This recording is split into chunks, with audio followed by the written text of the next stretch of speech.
sebuah kisah seram dari penjaga mayat orang Yahudi yang baru saja meninggal. Selama ribuan tahun, agama Yahudi melakukan sebuah ritual yang bernama The Vigil. Setiap anggota komunitas Yahudi yang meninggal, jasadnya akan diawasi setiap jam oleh orang yang dipanggil Shomer.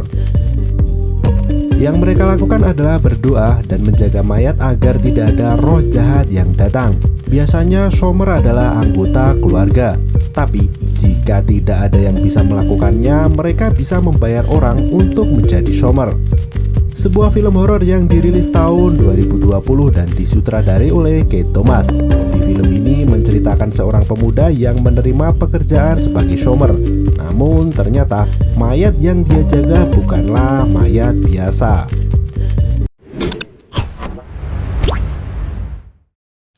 Cerita ini dimulai dari seorang pemuda bernama Yakov. Yakov ini mempunyai sebuah trauma di mana dulu dia kehilangan adiknya. Burek, sang adik meninggal karena tertabrak mobil dan Yakov sendiri hanya ketakutan memandangi adiknya yang meninggal kala itu. Yakov merasa sangat bersalah dan menyalahkan dirinya karena tidak bisa melindungi adiknya yang sempat dibuli hingga akhirnya tertabrak oleh mobil yang lewat. Untuk menenangkan dirinya, Yakov harus minum pil yang sudah diberikan oleh dokternya. Selain itu, Yakov mempunyai sebuah komunitas Yahudi. Mereka saling bercerita tentang masalah yang terjadi. Tujuannya adalah agar semua yang terpendam bisa diluapkan dan tidak menjadi sebuah penyakit. Yakov sempat menolak bercerita ketika tiba gilirannya. Namun, dia ditanya oleh ketua kelompok tentang masalah keuangan dan biaya sewa apartemen. Dia kebingungan memilih antara pengobatan dan makanan. Bagi Yakov, keuangannya sangat sulit dan akan terus selalu sulit. Ketika acara selesai, Yakov melihat seorang rabi menunggunya di luar. Yakov tak terlalu senang melihat rabi itu. Sarah, teman dari perkumpulannya, mengajak untuk minum kopi bersama. Selain itu, dia juga memberikan nomor telepon agar bisa membuat janjian untuk berkencan. Len, teman dari Yakov, mendatangi rabi itu dan menyuruhnya untuk tidak mengganggu anggotanya. Yakov sendiri dulunya adalah seorang rabi, namun dia sudah keluar. Yakov berusaha menenangkan Len dan mengatakan kalau dirinya baik-baik saja. Tujuan Ruby Sulem mendatangi Yakov adalah dia berniat untuk menawarkan sebuah pekerjaan untuk menjadi Shomer dan dia akan membayarnya. Terjadi negosiasi alot dan akhirnya Ruby Sulem mau membayar $400 kepada Yakov untuk menjaga mayat selama 5 jam dan akan dilaksanakan malam itu juga. Mereka berjalan menuju tempat di mana orang mati yang akan dia jaga. Rabi Sulem sendiri ingin Yakov kembali ke komunitasnya. Namun Yakov tidak begitu tertarik, apalagi setelah kejadian yang menimpa dirinya dan trauma yang dialami. Yakov pun menanyakan tentang profil orang yang akan dia jaga. Sulem menjelaskan kalau orang itu bernama Rubin, orang yang cukup unik menurutnya karena Rubin merupakan orang yang berhasil bertahan hidup dari Holocaust ketika perang. Selesai perang, Rubin berpindah tempat dan mulai hidup baru menjadi seorang petapa yang mengasingkan diri dari anak dan cucunya. Dia mendengarkan sebuah rumor, kalau Rubin keluar dari rumahnya, maka dia akan merasa sakit yang sangat dahsyat. Yakov pun penasaran kenapa Shomer yang sebelumnya pergi, dan dijelaskan kalau Shomer yang sebelumnya merasa ketakutan. Selain itu, Sulem memberitahu kalau istri dari Rubin menderita penyakit Alzheimer sehingga dia harus beristirahat. Jadi, Yakov akan menjadi Shomer seorang diri. Sulem memperkenalkan Yakov ke Bu Litvak. Sayangnya, Litvak tidak begitu menyukai Yakov sebagai Shomer. Dia menganggap kalau Yakov tidak mampu dan menyuruhnya untuk pergi dari rumahnya. Terdengar suara dari lantai atas. Litvak segera menuju ke kamarnya guna beristirahat. Sulem menenangkan Yakov untuk tidak khawatir soal perkataan Litvak karena dia hanya akan tidur selama-laman. Selain itu, petugas pemakaman akan datang di pagi harinya. Sulem sendiri mencoba mempengaruhi Yakov untuk kembali menjadi rabi. Namun, itu ditolak karena alasan dia melakukan pekerjaan itu hanyalah karena uang, bukan karena ingin kembali menjadi rabi. Sulem kemudian pergi meninggalkan Yakov untuk melakukan pekerjaannya. Yakov mulai menanggalkan jaketnya. Dia merasa ada sesuatu yang bergerak. Namun Yakov menganggap hal itu hanyalah angin yang menggerakkan gorden di sana. Yakov sendiri tak langsung berdoa. dia malah mendengarkan musik dan mencari info cara berbicara dengan wanita. Yakov sendiri akan ada kencan dengan Sarah dan dia tidak begitu tahu cara memulainya. Kembali terdengar suara gaduh namun diabaikan saja. Suara-suara itu semakin keras dan terjadi terus-menerus. Yakov akhirnya memutuskan untuk memulai berdoa. Dan suara itu perlahan menghilang. Ketika Yakov menghentikan doanya, kain yang menutup mayat terlihat bergerak. Muncul laba-laba yang melintas di kakinya. Dari dapur sendiri terdengar suara. Yakov mengira kalau itu adalah Litvak dan dia mencoba memanggilnya. Waktu sudah menunjukkan pukul 12:05. Sebuah foto jatuh dari kitab yang dia baca. Foto keluarga Rubin ketika masih muda beserta dengan anak-anaknya. Dalam foto itu ada sebuah bayangan hitam di belakang mereka. Di baliknya ada sebuah catatan, Mazik, 27 Juli 1979. Yakov pun mengembalikan foto itu ke tempatnya. Karena sudah mulai mengantuk, dia memejamkan mata. Dia bermimpi tentang kejadian di mana dia dan adiknya terkena bulian. Kejadian di mana adiknya meninggal. Sebuah pesan dari Sarah membangunkannya. Awalnya mereka saling membalas pesan dengan biasa. Namun semakin lama Sarah mengirimkan sebuah pesan yang aneh. Dan di saat itu lampu yang ada di sana mulai berkedip dengan sendirinya. Ketika Yakov mencoba untuk memperbaiki lampu di dekat mayat, justru bolam yang ada di sana pecah. Ada sebuah pesan video yang masuk. Video di mana Yakov yang sedang tidur dan diraba oleh Litvak. Segera Yakov pun mencari Litvak di ruangan lain. Ketika dia hendak kembali melihat video itu, video tersebut sudah menghilang, terhapus dengan sendirinya. Muncul sosok bayangan di dapur dan kuku yang mencakar lantai. Ketika lampu dinyalakan, bayangan itu kabur. Yakov mengira kalau dirinya sudah menjadi gila. Karena panik, dia pun menelpon dokter yang menangani traumanya. Sayangnya itu masuk ke dalam sebuah kotak pesan. Yakov menceritakan kalau dia mengalami kepanikan dan obatnya sudah hampir habis. Dia ingin segera bertemu dokter dan berkonsultasi kembali.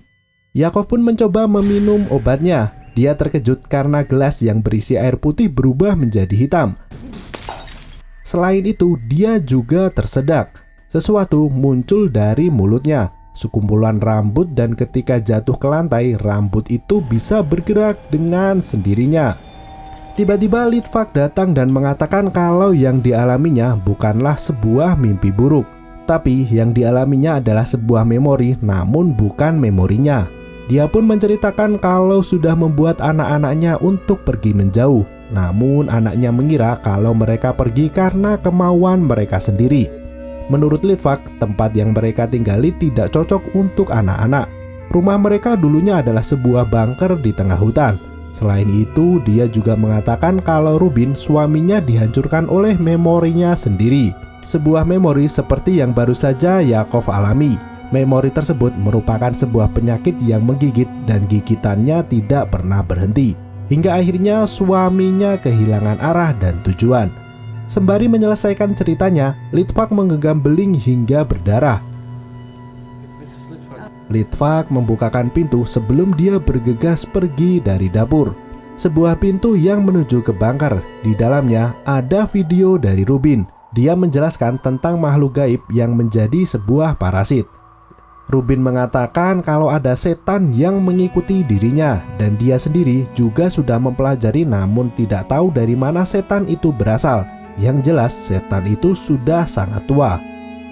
Setan yang bernama Mazik dengan kepala terbalik yang dapat melihat ke belakang.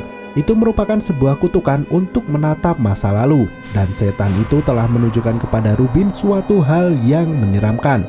Rubin mengatakan kalau dia menemukan sebuah tulisan yang berisi cara untuk menghancurkan Mazik, yaitu dengan membakar wajah aslinya pada malam pertama setan itu muncul.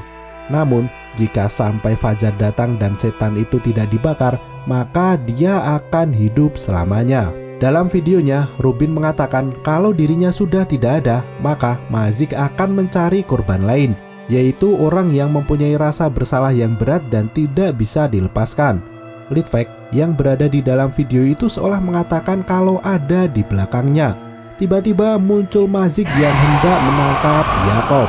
Tujuan Rubin membuat video itu adalah agar orang berhati-hati kepada Mazik, orang yang sekiranya mempunyai rasa bersalah yang tidak bisa dimaafkan, seperti yang terjadi pada Yakov. Dia merasa bersalah karena kematian adiknya dan itu membelenggu dirinya. Dokter pun menelpon Yakov dan Yakov sendiri segera menceritakan apa yang dilihatnya dan apa yang terjadi. Dan anehnya, dokter itu menanyakan ciri-ciri bayangan yang dilihat. Apakah kepalanya terbalik? Mendengar hal itu sontak membuat Yakov kebingungan. Ada panggilan telepon lain yang masuk dan ketika diangkat itu adalah dokternya. Yakov kebingungan karena dia juga sedang telepon kepada dokter yang sebelumnya. Muncul panggilan lagi. Kali ini suara dari telepon itu mengaku kalau itu adalah adiknya dan menanyakan kenapa Yakov membiarkannya mati.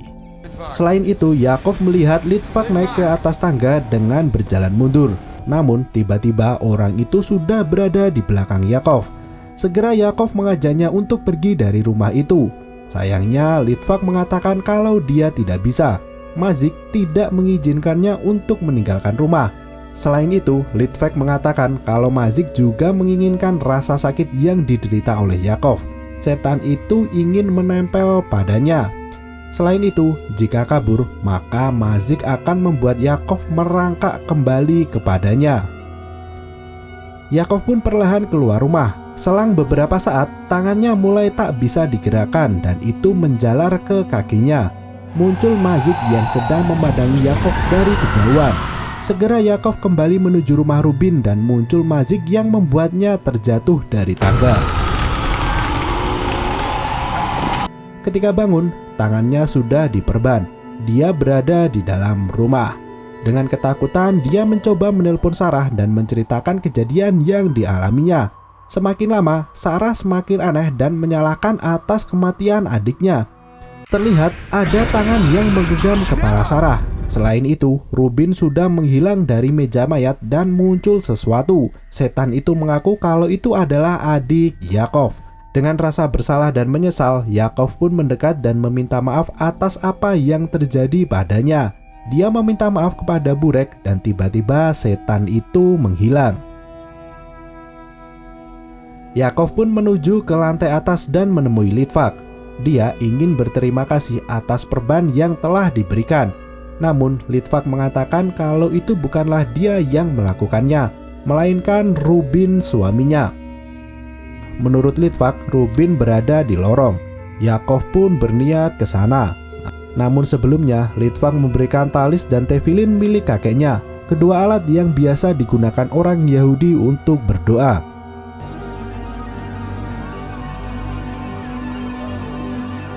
Dengan sebatang lilin, perlahan Yakov mulai mencari Rubin.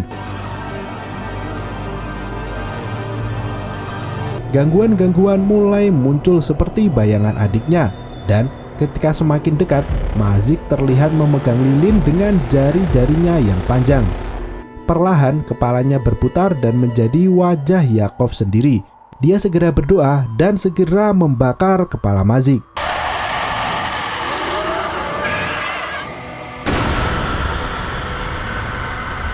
Ketika dia turun, mayat dari Rubin sudah bergerak seperti kejang-kejang tak karuan. Yakov pun mencoba berdoa dan menenangkannya. Rasa bersalah dari Rubin adalah ketika dia dipaksa oleh tentara Jerman untuk membunuh saudaranya sendiri. Yakov berusaha untuk menenangkannya dan mengatakan untuk melepaskannya. Berkali-kali dia mengucapkan hal itu hingga akhirnya mayat menjadi tenang. Pagi mulai menyingsing. Litvak mendatangi Yakov. Dia mengatakan kalau dirinya merasa kasihan dengan apa yang terjadi pada Rubin. Dia dulunya takut Rubin akan menjadi apa karena ketempelan setan. Litvak sendiri juga tidak bisa keluar dari rumah dan sekarang dia ingin memutuskan untuk berjalan-jalan menikmati mentari pagi. Rabbi Sulem datang dan memberikan bayarannya.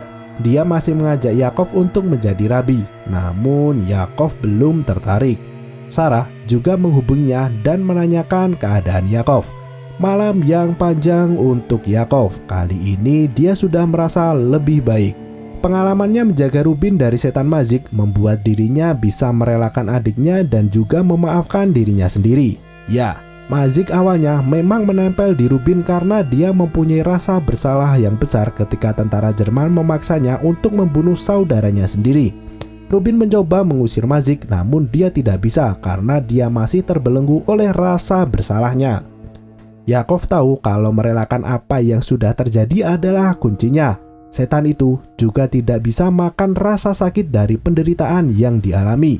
Segala hal yang dialami oleh Yakov semalam hanyalah sebuah gangguan dari setan itu agar dia bisa menempel pada Yakov dengan menambahkan rasa bersalah kepadanya.